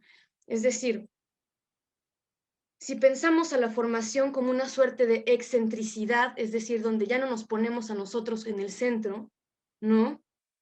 Esto es una excentricidad que estaría atenta a esa propia diferencia, ¿no? Porque un poco la connotación del humanismo es que nos estamos colocando como el centro de todo, ¿no? Y a partir de eso se está borrando la diferencia de lo que implica esta relación cósmica, ¿no? Y preguntarse por ello, o sea, es precisamente no esta cuestión del olvido del ser y que renazca la pregunta por el ser, pues es justo, ¿no? Como preguntar por la diferencia. Y creo que aunque parezca algo como ya muy sonado cuando se habla de Heidegger, creo que me gustaría como enfatizar las implicaciones éticas que eso tiene, ¿no? O sea, preguntar por la diferencia o preguntar por lo otro en un contexto entre guerras, ¿no? En la gestación del nacionalsocialismo, pues justo es muy fuerte, ¿no? Y cómo puede eso también darnos señales ahorita para abrir nuestro presente, cómo es que ahorita podríamos preguntarnos por la diferencia en este pues, régimen del Zoom, ¿no? Un poco. No sé, es que ya como que había olvidado lo que iba a, cómo lo estaba bailando, pero era un poco algo así. Pues muchas gracias. Todas las preguntas, comentarios. Compleja la cosa, pero voy a tratar de hilar las cosas que han mencionado para en un mismo momento quizás decir algo al respecto de lo que han comentado cada uno de ustedes. Creo que desde lo que terminó Ricardo y Carlos diciendo, ¿no? Que la cuestión del ocultamiento. ¿Por qué tanta insistencia, por ejemplo, desde Ser y Tiempo en Heidegger, en plantear desde otra perspectiva, por decirlo así, o desde otro lugar, esta cuestión de la pregunta por el sentido del ser? Y plantearla no en un sentido teórico, ni, por decirlo así, voluntarista, ¿sí? Como en el hecho de que no es nuestro conocimiento ni nuestra voluntad lo que ha determinado el ocultamiento o la mostración de este ocultamiento a lo largo de la historia del ser, ni tampoco el ser mismo tiene estas posibilidades, ¿no? Hay que plantearlo desde otro horizonte. Esa es la invitación que hace Heidegger, por un lado. Y ciertamente no es esto del abandono es un concepto, Sergio, que le gusta mucho a Heidegger, luego lo va a utilizar mucho, el del abandono, ¿no? Pero hay que recordar lo que nos dice en la época de la imagen del mundo. No se trata de negarnos a nosotros mismos, ¿sí? No se trata de darle la vuelta o tratar de evitar esto que hemos sido como sujetos, ¿no? Como seres creados, ¿no? En el cristianismo, o incluso como volver a hacer como presencia, por decir, hacer acto de presencia en el mundo, un poco para jugar con los términos que hemos dicho acerca de Platón. No podemos negar eso, porque es lo que somos, ¿no? Y sin embargo, no es lo único que somos, ¿no? Entonces, esa es toda la tarea de la destrucción de la historia de la ontología. Les había traído un esquema, pero ya no me da tiempo de exponerlo tal cual. Entonces, más bien lo voy a aventar así. Ese es el chiste de la tarea de la destrucción, ¿sí? Y una cosa que ha abundado mucho ahorita en lo que han comentado tiene que ver con que, ¿cómo preguntamos por el ser? Para que vean que no es tan sencilla la pregunta, ¿no? ¿Cómo preguntamos y no remitir inmediatamente a un ente?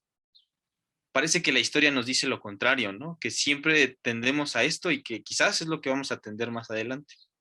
Pero también habría que preguntarnos si esta pregunta por la diferencia ontológica que fue planteada por Heidegger es una pregunta que deberíamos abandonar o es una pregunta que se exige en cada momento, no ser planteada y desarrollada. Yo creo que algo de lo que, no sé si los demás han tenido esta experiencia con Heidegger, esta pregunta siempre, no solo por el sentido del ser, sino incluso por la verdad del ser o como quieran llamarla, siempre es llevarla a cabo en cada sesión con Heidegger cuando uno lo trata de exponer, porque son preguntas que tenemos que llevar a la experiencia. No hay otra manera de plantear la pregunta, ¿sí? Y esto que diríamos que el ser es esto oculto, porque es lo inexpresable, nos va a decir en algún momento, ¿sí? Es lo que posibilita toda expresión, pero que no es expresado a la manera de un ente, ¿sí? Y yo, por ejemplo, les preguntaría con lo que estamos viendo del sol, ¿cómo desocultas el sol? ¿O cómo lo ocultas? ¿No? Para que vean la fuerza que tiene interpretativa, y no por nada surgió que pensáramos a Pequeña Tesucía, ¿no? Porque es la pregunta por el ser, ¿no?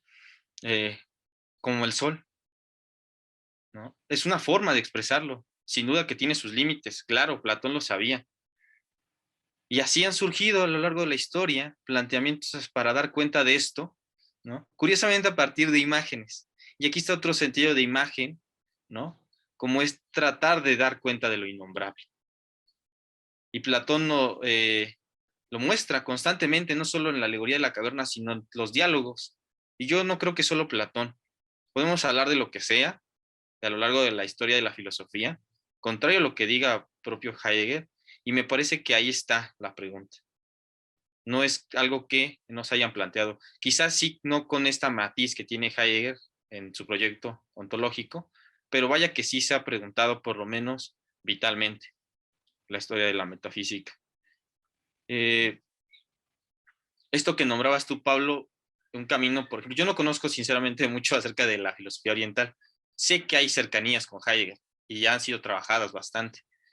Y tiene que ver sobre todo con esto, a que recuerden que lo que les dije, que el cambio en la esencia de la verdad repercute en el pensamiento occidental, ¿sí? Aquí Occidente tiene, o tendrá más adelante en Heidegger, una conexión con lo que él plantea acerca de la historia del ser. O sea, la historia de la metafísica es la historia de Occidente, nos dirá, de alguna manera. Entonces, quizás este camino que tú planteas sí es una forma, entre otras, de poder plantear la pregunta por el ser. Yo creo que sí es una posibilidad. Pero está también la otra que Heidegger nos invita, ¿no? Que es la de recorrer la historia del ser. No podemos no hacerlo, ¿sí? Y tampoco lo vamos a acabar en un día, ni siquiera en una sesión, ¿no? Ni nada por el estilo. Sino que es una tarea constante que hay que llevar a cabo, ¿no? Preguntarnos. Por eso la esencial de la historia de la filosofía. Y no solo de la filosofía, habría que decir que una vez lo plantearon, me acuerdo en las sesiones, si era la filosofía el único o la única manera de dar cuenta de las comprensiones del ser, ¿no? Y a mí me parece que no. Que quizás desde el propio Heidegger, que nos dice que la filosofía es metafísica y que dar cuenta también de otra forma que quizás no sea por ahí. Esto nos abre el camino también para pensar, por ejemplo, como él mismo lo hizo a través de, por ejemplo, la poesía, ¿no? Y no es una de entre tantas, ¿no? Habría que pensarlo en diferentes actividades del Dasein, ¿no? Para no hablar del ser humano. Y sobre esto último que tú decías, Camila, de el humanismo, sí, hacia allá quería atenderlo. Es que la pregunta por el ser parece que es totalmente alejada, ¿no? Parece que es una pregunta que no solo huye del presente, sino que huye de cualquier concreción posible, ¿no? O sea, uno dice la pregunta por el sentido del ser y dice, O sea, ¿tú qué te estás preguntando, no? O tú sí estás más allá, cuando en realidad es la pregunta por nosotros mismos, pero una pregunta que ya no puede ser planteada desde el ser humano, desde esta precomprensión del animal racional. ¿Sí? La pregunta es, que se hacía constantemente, creo que la metafísica, las cosas son lo que son. Y la pregunta es, ¿cómo es que son lo que son? Y en el cómo es donde va a surgir diferentes respuestas, ¿no? ¿Cómo es que somos lo que somos? Quizás la respuesta del ser humano ya ha sido tantas veces. No creo que haya consumado al humanismo, Camila. Yo creo que más bien la metafísica va de la mano con el humanismo. Constantemente se plantea esto, incluso lo dice Heidegger como una antropología. En su momento en la antigüedad fue una pregunta por la antropología. Kant, por ejemplo, también hace la pregunta hacia el final de las críticas, ¿no? Es una constante el humanismo. Y me recuerda mucho esto a otro texto que también sacó Jesús, la entrevista de Spiegel, ¿no? Y es que es desesperante luego, no sé si a ustedes les da la impresión si ya lo leyeron, ¿no? Cuando el que está entrevistando a Heidegger le dice, bueno, pero ¿cómo interviene el pensamiento en el mundo? ¿No? O sea, ¿cómo intervenimos? ¿Qué hacemos? ¿No? Y Heidegger nos dice es que la filosofía o el pensar lo hace indirectamente, ¿sí? ¿Pero por qué? ¿No? ¿A poco ustedes no tienen también, yo creo que sí nos ha surgido alguna vez, ¿no? Que queremos hacer algo, ¿no? O sea, está pasando lo que está pasando en Israel. Está pasando, bueno, o lo que pasó con lo del metro, lo de la pandemia. Y uno se queda así como, también con esta iniciativa, ¿no? De qué es lo que voy a hacer, qué puedo hacer. Pues esta es la misma idea de intervenir en el mundo. Pero lo que Heidegger está, me parece, planteando ahí, que todavía nos tiene que dar que pensar, es por qué planteamos esa pregunta como si estuviera ya dictándonos nuestro camino como tal. Es decir, hay que preguntarnos por esta necesidad de intervenir en el mundo, ¿no? ¿De dónde emerge esta necesidad por ponernos a nosotros mismos como seres que intervienen en el mundo y que pueden modificarlo? Y un vistazo de eso nos puede dar cuenta la época de la imagen del mundo, ¿no? Es otra vez esta insistencia, ¿no? Por eso Heidegger se rehusaba como a otorgarle al pensar ese tipo de tarea, lo cual no quiere decir tampoco, que cabe decirlo, el no hacer nada, ¿eh? El pensar no es no hacer nada. Tampoco hay que caer por ese otro lado. Pero vaya que es un problema, ¿no? Porque quizás el querer intervenir en el mundo sea parte del problema, ¿no? El que en la medida en que no dejamos posibilidad de comprendernos de otra manera, ¿no? Y esa es la tarea del pensar, porque el cuestionar vaya que es una tarea difícil, y yo por eso iniciaba con ese tipo de planteamiento, ¿no? Yo ahorita te dejo la palabra, Ricardo. Quería leer pues sí, unos aforismos de Heidegger, que de hecho, pues aquí está el traductor, ¿no? Y yo quería cerrar con esos, porque creo que nos permiten observar este otro planteamiento que nos ofrece Heidegger, ¿sí? Que incluso es un recordar a sí mismo, ¿no? Les traía otra cita, pero ya no la pude decir. La leerán ustedes cuando les suba la presentación, en la que nos decía que la fenomenología es la posibilidad del pensar, cuando tiene que poner en la mira aquello que debe ser pensado, ¿no? La cosa por pensar, el asunto por pensar. Y recuerda curiosamente a sí mismo a lo largo de su camino en la fenomenología. Por eso plantea esto. Y creo que en los aforismos, ahora sí que la magnificencia de la sencillez, ¿no? Nos muestra este camino que Heidegger trató pues, de allanar, por decirlo así, de arar, de cuidar, ¿no? Entonces, quería leerlo, era con lo que quería terminar. Quería hacer otras cosas, pero no importa, estuvo muy bien. Entonces, se las comparto y si quieren comentar algo, pues, adelante. Ya estas cosas se las paso después. Nos dice de la experiencia del pensar. No las puse en orden, yo las estuve cambiando, aviso. porque, y aparte escogí, no son todas, ¿no? Pero creo que nos da una forma de cerrar bien estas sesiones con Platón, ¿no? Dice Heidegger, lo más antiguo de lo antiguo viene de atrás en nuestro pensar y sin embargo nos adviene. Por eso se atiene el pensar a la llegada del osido y es recuerdo. Nunca concebimos pensamiento, ellos advienen a nosotros. Esta es la hora propicia para el diálogo. Llegamos demasiado tarde para los dioses y demasiado pronto para el ser. Ponerse en camino a una estrella, solo eso. Pensar es ceñirse a un único pensamiento, que un día se detiene como una estrella en el cielo del mundo. El oscurecimiento del mundo nunca alcanza la luz del ser. El dolor regala su fuerza curativa ahí donde menos lo sospechamos. Anda y soporta la falta y la pregunta a lo largo de tu propio sendero.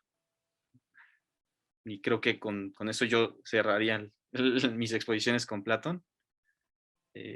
Obviamente esto da mucho que pensar los aforismos, ¿no? Pero este es ahora sí que de camino a pensar el ser, ¿no? No sé si quieran como comentar algo. Gracias.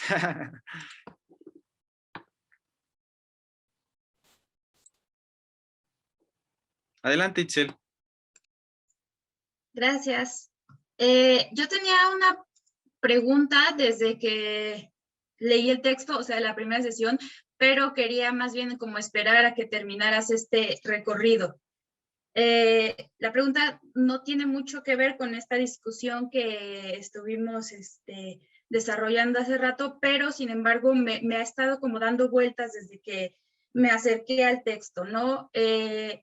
Sí, cuando pensamos en esta, yo sé que esto no es una crítica esencialmente a Platón, sino más bien una lectura de Platón a través de Heidegger, pero cuando hablamos de la noción de esta noción, ¿no? O sea, no sé si se lea el derecho, estoy eligiendo presentarla de esta manera, ya que no sé cómo sonaba el griego antiguo, entonces prefiero acercarme al término en su manifestación gráfica.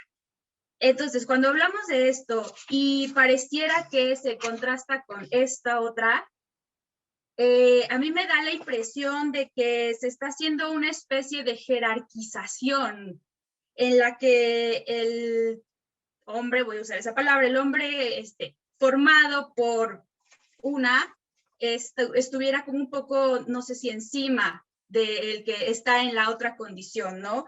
Y bueno, yo quisiera saber, o sea, ¿cómo podemos resolver esto sin pensar en términos de jerarquías, ¿no? Porque esas jerarquías las experimentamos todo el tiempo, por ejemplo, en el ámbito académico, cuando hay por ejemplo, una legitimación epistemológica de los saberes científicos contra los saberes, por ejemplo, comunitarios, indígenas, del hombre en general, ¿no? Que se encuentra en una posición en el mundo que está, por supuesto, por debajo de aquellos que conocemos realmente y tenemos un acercamiento a las cosas desde este enfoque científico académico. Entonces, no sé, ¿cuál es tu opinión? ¿Cómo podemos resolver un poco esto? Acercarnos a la idea, a estas dos ideas, sin que necesariamente representen una jerarquización y sin que necesariamente signifique que aquellos que tienen acceso a este desocultamiento, por ejemplo, son los Platones y los Heideggers del mundo, nada más. Gracias, Itzel.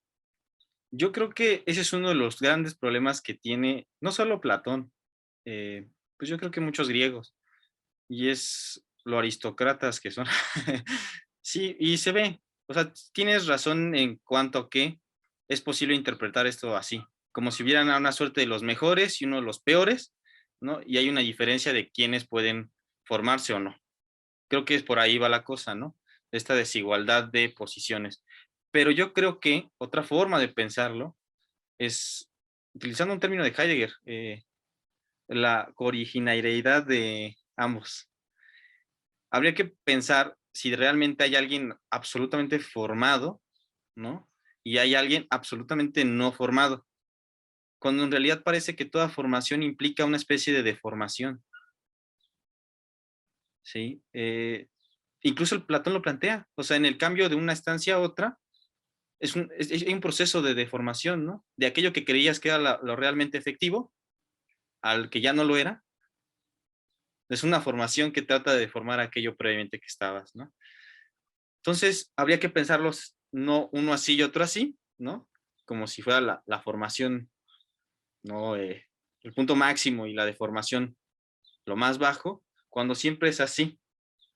En cada momento de un proceso de formación están jugándose los dos. Y no solo estos dos, ya hablamos de la conformación, del formarnos en común, ¿no? Un poco por lo que decías, no hay formación sin los otros. Por eso paideia es dianoein para Platón, es diálogo. Y el diálogo es con el, ahora sí que con el que llegue, ¿no? No me importa mucho si eres joven o no, si eres sofista o no, político. Fíjate qué grado de comunidad tiene el diálogo, ¿no?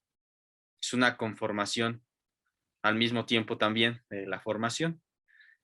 Y creo que habría que mantenerlos en este juego dialéctico, ¿no?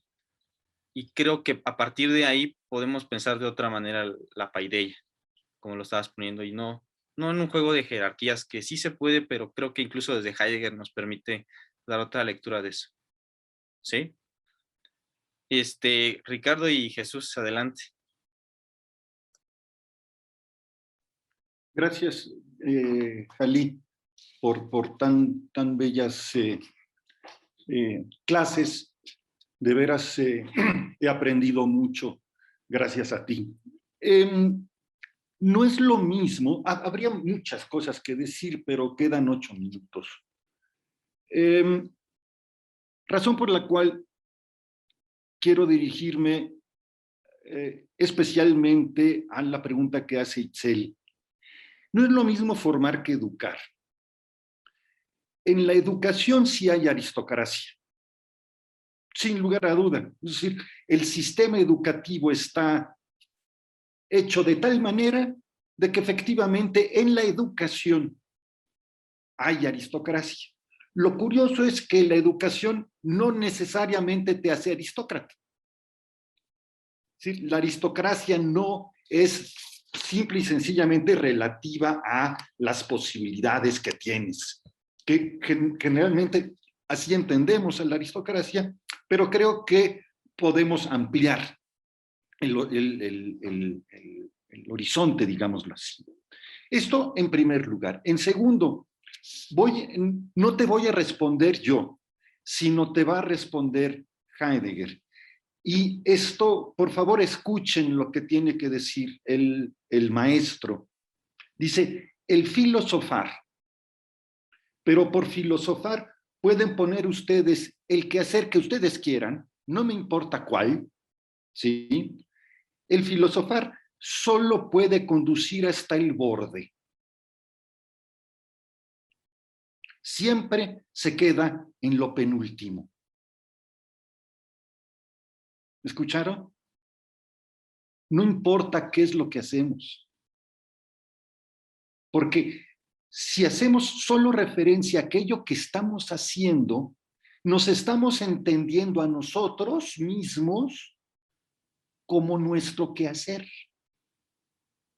Y entonces no soy, permítanme referirme a mí, entonces resulta que no soy Ricardo, sino que soy filósofo. Cuando te preguntan, oye, ¿qué eres? ¿Qué respondemos generalmente? Oh, pues, estudiante de filosofía, arquitecto, psicólogo, mecánico, barrendero, filósofo, lo que ustedes quieran. ¿Se dan cuenta ustedes del olvido de nosotros mismos? Itzel, ¿se dan cuenta del olvido, del ocultamiento que estamos haciendo con nos ocultamos vía aquello que hacemos? ¿Se dan cuenta ustedes de la barbaridad que cometemos? Es decir, nos consideramos efectivamente aquello que en realidad no somos. ¿Cuál sería un posible camino que indica Heidegger? Y estos son los Heidegger que me gustan. Es que tú no eres filósofo, porque la filosofía, como el barrer, como la mecánica, como lo que ustedes quieran, solo nos conducen hasta el borde. Lo que tenemos que hacer, queridos amigos, es regresar a nosotros mismos. Recordarnos, recordar quiénes somos, porque eso sí, efectivamente lo hemos olvidado. Y lo olvidamos porque el sistema, y en este caso específico, el sistema educativo, ¿sí? Así nos lo impregna. Tú tienes que llegar a ser alguien. ¿Se dan cuenta de la barbaridad? Tienes que llegar a ser el mejor X, ¿sí? El mejor filósofo, el mejor futbolista, la mejor cocinera, la mejor basquetbolista, la mejor bailarina, lo que ustedes quieran, no me importa. Pero la mejoría siempre está afuera. Está fuera de nosotros mismos. Me gustó mucho lo que dijiste, Camila, ¿no? Son literalmente excentricidades, en sentido literal. Somos seres excéntricos, en los dos sentidos del término. ¿Se fijan ustedes, queridos? Hay que volver a nosotros mismos. Y para eso no hay educación posible. Tenemos que, muy nicolianamente, Carlos, tenemos que reformarnos. Tenemos que darnos una nueva forma. Y si no lo hacemos nosotros con nosotros mismos, nadie lo va a hacer por nosotros. Ahí está a la base, Pablo, ¿sí? A la base está esto, es lo que estás diciendo tú. ¿Te fijas?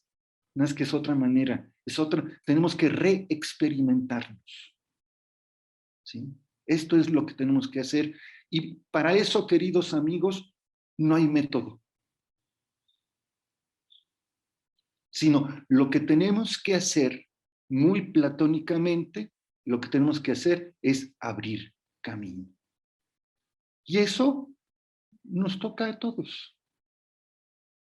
Entonces, no es hacer algo particular, como bien decía Jalí, ¿no? Ahora, ¿qué hago con la línea 12, ¿no? O con la pandemia, todo fue, nada. ¿Te das cuenta, Pablo, lo que dije? Otra vez termino con Platón, abrir camino. ¿Entre qué y qué? Según Platón, entre el ser y el no ser. No sé qué es el ser, porque no es un ente. No sé qué es el no ser, porque no es un ente. Entonces, ¿qué nos queda? Pues, queridos, abrir camino. ¿Sí?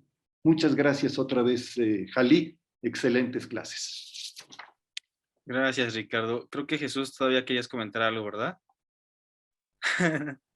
Pues ya de manera muy rápida, queda un minuto y es muy difícil después de palabras de Ricardo decir todavía más cosas, pero otra de las palabras de Ricardo que también resuenan mucho es que todo el pensamiento de Heidegger es siempre bajo la experiencia, es un pensamiento muy vivencial, y sobre esa parte vivencial es la que me gustaría también rescatar esta parte de la verdad, cuando en la esencia de la verdad menciona, es que la verdad no es algo a lo que vayamos, a lo que nos estén formando, hacia lo que tengamos que ir.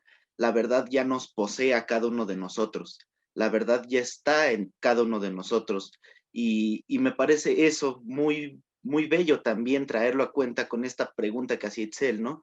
Es que entonces nuestra formación nos tiene que llevar y solamente unos son los que se acercan a la verdad y solamente a uno se les revela no por el método de la formación, como decía Ricardo ahorita, ¿no? Sino más bien es vivencial. Una vez más, con estas palabras de Ricardo, es una experiencia vivencial, directa, porque la verdad ya nos posee, no poseemos nosotros la verdad nos posee, y lo que le queda al hombre, iba a decir Heidegger también en esa parte, es ponerlo en libertad. Y solamente con eso quería terminar. Y ahorita pues fue un minuto muy rápido, pero pues sí, concuerdo también con Ricardo, han sido sesiones muy padres, Jali. Muchísimas gracias. Más bien, gracias a todos ustedes. Ahora nos queda la pregunta, si ser no es idea, por la pregunta por el fundamento, y entonces, porque idea ha sido interpretado como fundamento. Entonces, pues ya te cederé ahora a ti, Luis, la palabra en las siguientes sesiones. Muchas gracias de verdad a todos. Muchas gracias.